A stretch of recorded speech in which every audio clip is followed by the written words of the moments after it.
और उसके ऊपर दुल्ला साहब आप एक भारतीय जनता पार्टी के इशारों के ऊपर उनके एजेंट बन करके मीडिया के हाथों में अल्फाज की लफ्जों की खेल खेल रहे हैं ताकि आपकी किताब बिक जाए। लेकिन मैं दावे के साथ कह सकता हूं कि जम्मू कश्मीर के लोगों में, कश्मीर के लोगों में आपकी किताब में कोई दिलचस्पी नहीं है। ये मैं लिख के दे सकता हूं क्योंकि article 370 35A special status Jammu Kashmir की आवाम की रूहों में और दिलों में बसता है। आप ही बता दीजिए दुल्ला साहब, आज तक आपकी कितनी किताबें बिक गई? अगर कोई खरीदने वाला होगा तो 2-3 लोग होंगे, या तो महबूबा मुफ्ती बहन होगी, या सज्जाद लोन मेरा मित्र होगा, या अल्ताफ बुखारी होगा, या आजाद ने खरीदी होगी।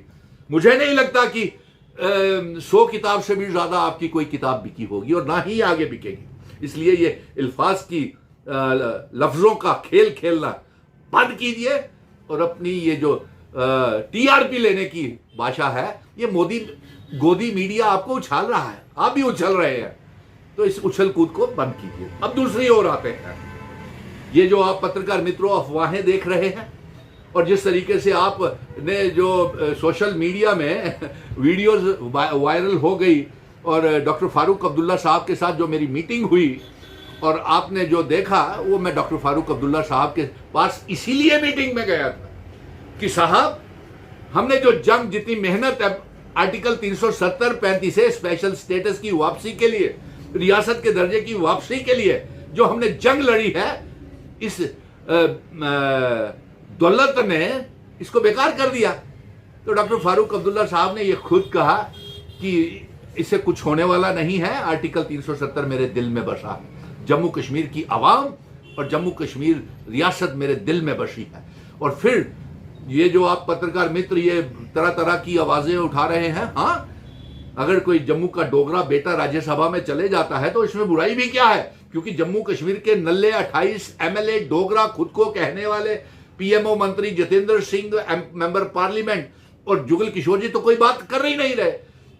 होम मिनिस्टर साहब भी अपनी वादा खिलाफी कर रहे हैं, प्राइम मिनिस्टर साहब भी रियासत के दर्जे से वादा खिलाफी कर रहे हैं। 28 एमएलए की मीटिंग ली इन्होंने, उसके बावजूद भी एक ने भी मांग नहीं की कि रियासत का दर्जा वापस किया जाए।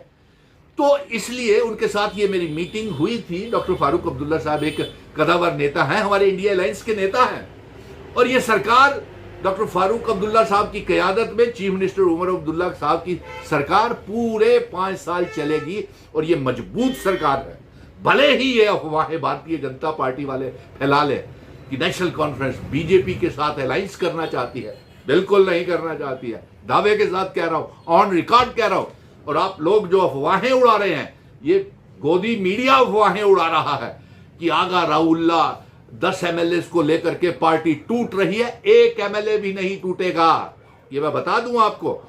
कोई नेशनल कॉन्फ्रेंस या अलायंस की सरकार का कोई एमएलए की हॉर्स ट्रेडिंग नहीं होगी, भले भारतीय जनता पार्टी जितनी मर्जी खरीद फरोख्त की कोशिश कर ले। और दूसरा, मैं ये भी दावे के साथ कह सकता हूं कि अगर आगा राहुल्ला को बहुत ही आर्टिकल 370 की है, तो आप वहां 5 अगस्त 2019 के बाद कहां छुप करके बैठे हुए थे?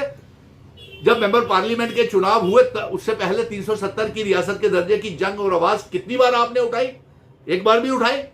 सुप्रीम कोर्ट तक हम गए, जंग हमने लड़ी, तमाम पार्टियों को हमने खड़ा किया। अब जब आपको एक पार्टी ने मेंबर पार्लियामेंट बना दिया, उसी पार्टी को आप धोखा दे रहे हैं, नहीं चलेगा। और दूसरा, अगर आपको इतना ही शौक है अगर राउल्ला को या महबूबा मुफ्ती को या सज्जाद लोन को या अल्ताफ बुखारी को तो या फिर गुलाम नबी आजाद को, तो जाइए जंतर मंतर में बैठिए, भूख हड़ताल के ऊपर इंडेफिनेट हंगर स्ट्राइक पे बैठिए, जाइए लाल चौक पे बैठिए इंडेफिनेट हंगर स्ट्राइक के ऊपर। महबूबा भी बैठे, राउल्ला भी बैठे और उसके साथ सज्जाद लोन भी बैठे। किसने मना किया है? करेंगे आप, कुछ नहीं, जमा जवानी खर्चे करेंगे, अफवाहें उड़ाएंगे, इसके साथ गठबंधन हो रहा है, इतने बिक रहे हैं, इतने, कोई कुछ होने वाला नहीं है। भले ही दौलत जितना मर्जी कमजोर करने की, हमारी आर्टिकल 370 की मांग को कमजोर करने के लिए और किताबों को बेचने के लिए, ये किताब मैं सभी से कहूंगा कोई मत खरीदे, ये झूठ का पुलिंदा है। This book of AS Dulat is